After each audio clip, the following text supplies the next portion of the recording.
Hello everybody, CritCrab here with another story, this one about a player who was so dissatisfied with their DM that they tried to start a player uprising against them.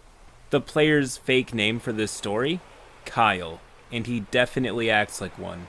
But before we jump into this, I want to take some time out for today's amazing sponsors, World Anvil. Are you a world builder? Do you pour hours into your world's history, lore, characters, and stories? If so, I'm sure you understand the struggle of keeping your documents and notes organized like a slowly collapsing Jenga tower of knowledge. Luckily for us authors and game masters, we have World Anvil! World Anvil is the ultimate tool for world builders of all kinds. World Anvil is a fun, easy-to-use tool for your campaign that keeps things neat, tidy, and accessible. In World Anvil, you can keep track of your world's rich lore and history using timelines and calendars.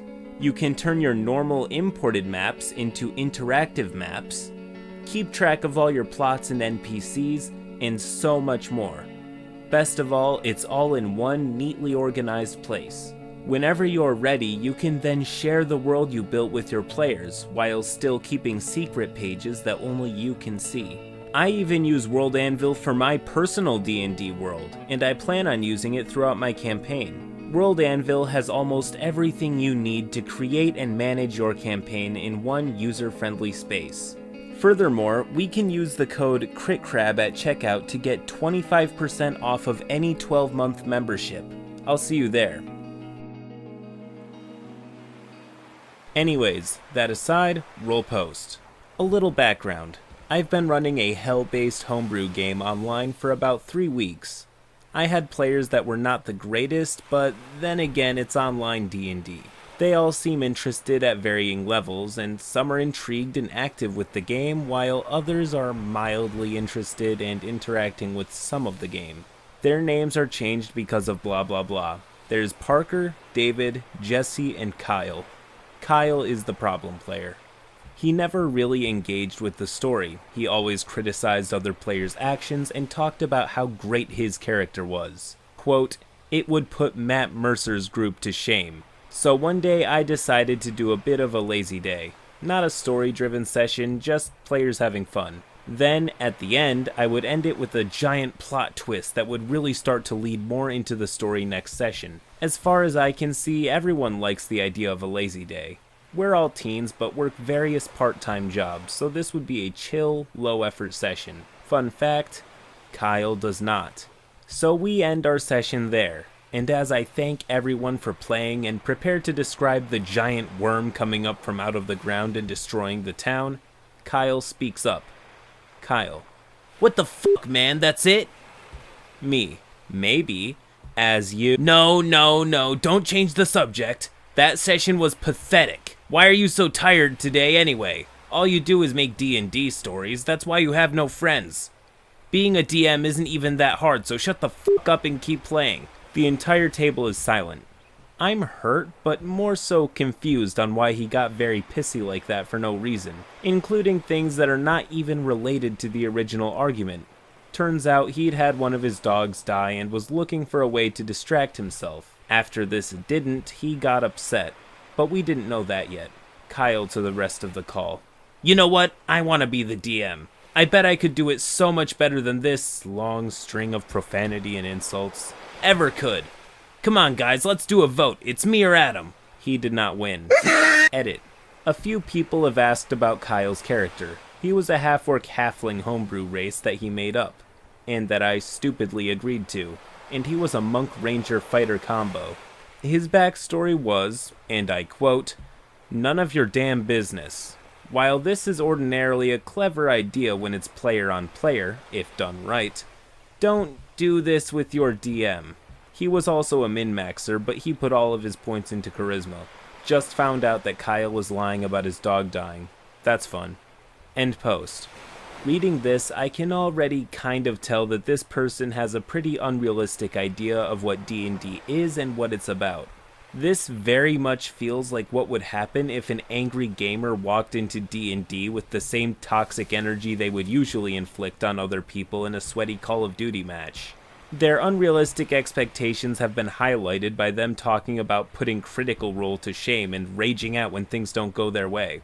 I would put money down that this is the same type of person who yells at poorly performing teammates in shooters. Anyways, there's a little bit of follow-up about Kyle right here. It's not long or eventful enough to qualify as a story, but it's definitely worth the listen. Roll post. After leaving my group, he invited one of my players, Parker, to his group.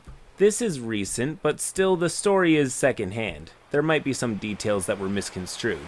So Kyle invited 8 people, including Parker, to join his first session as a DM. 7 people came, and they were all excited about the new campaign. Kyle, however, has no experience DMing and spends about half an hour sitting in silence, staring at the DM's guide. After that, he asks if anyone has characters made. They thought this was a session 0, not an actual play session, so only one person had a character ready. After about 20 minutes, Kyle's getting annoyed at everyone asking him questions about their characters. He just tells them to look it up, or I don't know, just guess. Finally, the game comes around and Kyle begins the story. You're all in a tavern. What do you do? That's it.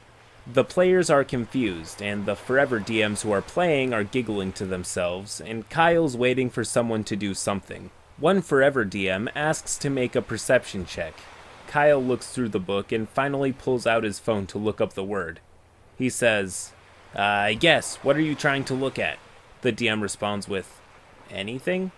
After another 10 minutes of confusion, the group slowly starts to disband, from 7 to 6 to 4, and finally down to 2 people, Parker and the aforementioned forever DM. The DM then offers to help Kyle understand the game a bit better, politely, not accusing or rude or anything, and this is the turning point. Kyle says, no, you're the DM now, and he just leaves. End post. Okay, let me be clear. There's nothing funny about trashing new DMs. But you know what is funny? Trashing inconsiderate jerks who would sooner drag their friends through the mud than even attempt to enjoy the game their DM spends hours setting up. And there are few things I like to see on this sub more than people who mock and ridicule their DMs getting served when they step behind the screen themselves. If I were OP or anyone who was involved in that situation, I would be hard-pressed to not get all smug and sarcastically dunk on Kyle whenever I would get the opportunity. So to all of my DM friends who feel underappreciated or have been made to feel inadequate as a DM, just take a step back and realize that this could be what the table would look like if your critics were the ones running the show. Also, as a side note, after reading this, I'm pretty sure that Kyle probably hasn't played much D&D, if any at all before, and likely just hopped on because it's trendy. It will also be very hard to convince me that this guy is not a toxic CSGO sweat. Anyways, if you enjoyed this video, please do leave a like and subscribe to the channel for more stories just like this one.